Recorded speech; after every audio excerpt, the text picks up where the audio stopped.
The war is finally over between the factions of PlayStation and Xbox. They've called each other a myriad of names in the past. PlayStation users get called Snoys, and Xbox users get called X-Bottoms.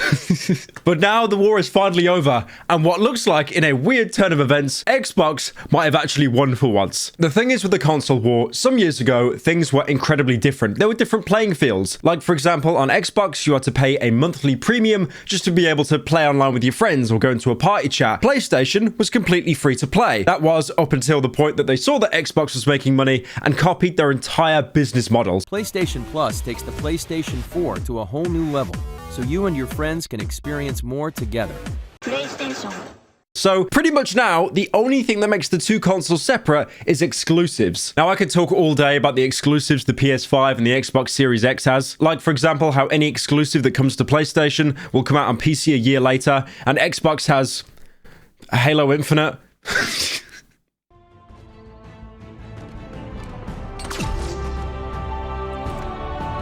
Here we go!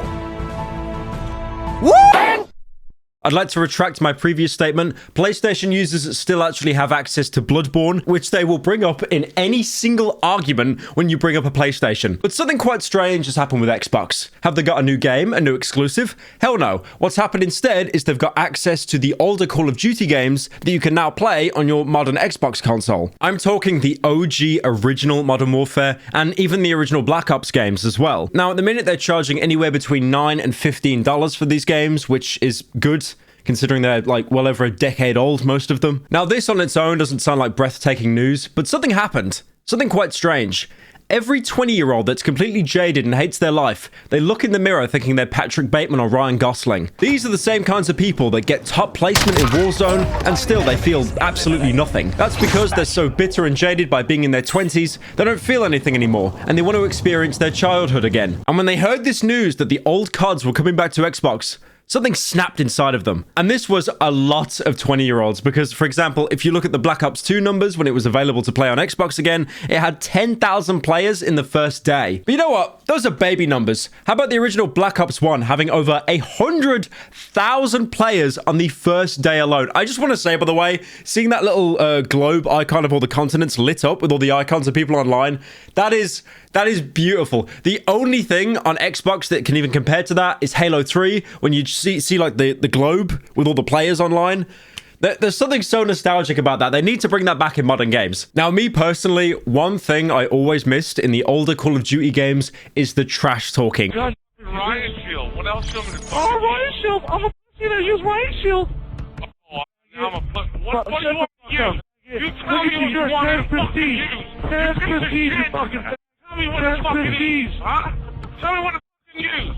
Huh? Honestly, in modern video games, you just can't get it anymore. Usually because in any video game now, if you say anything above, what the heck, you'll basically be chat banned or get a 7-day global ban. One example I can think of is BattleBit Remastered. At the minute, that game is basically being labeled as a battlefield killer. It is the exact same game, but basically runs on any Russian's potato PC. But one of the reasons why that game is doing so well is because it has voice proximity chat, where you can speak to people close to you and also enemies that you've killed. Yo, are you in the wrong game right now? Oh, my leg! He grabbed my butthole and twisted it! I'm 1 week from retirement. Help! Help! Help me! Help!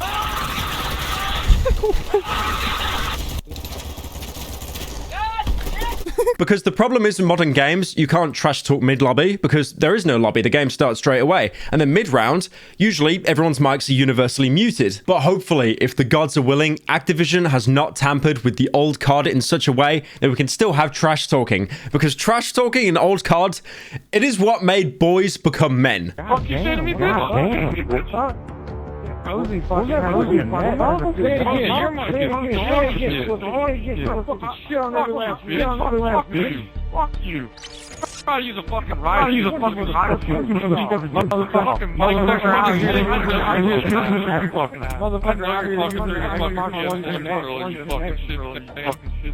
Now, you're probably wondering, why has Xbox allowed all the old Call of Duties to come back? Why is it not on PC? Why is it not on PlayStation? That's because of the Microsoft Activision deal merger that I talked about a fair few weeks ago. Basically, long story short, Microsoft wants to acquire Blizzard, but they can't do it at the minute because the merger is being blocked by UK regulators. But despite that, they're still going ahead and allowing access to all the older Call of Duty players. So basically, they're doing this for two reasons: to nostalgia bait their community, to trick them into thinking they're a better company than what they are, and also to spite Sony. Now, at the minute, because the merger hasn't gone through, the old Call of Duties aren't available on Xbox Game Pass, but they're hoping to make it available soon. But at the minute, if you have an older Call of Duty game on maybe the 360 or the Xbox One, you can now play it on your Series X. Now, you're probably wondering, like me as a PlayStation player or as a PC player, I have access to the old Call of Duties. Why don't I play them? Well, the servers haven't been updated since like 2012 or whenever the games came out. They are incredibly unstable. PC is at the worst situation right now because at the minute, the official dedicated servers are basically unusable, so people are using peer-to-peer servers. Do not do that, because there are so many streamers that have been playing Call of Duty on their PC, the old CODs, and they end up getting their PC ratted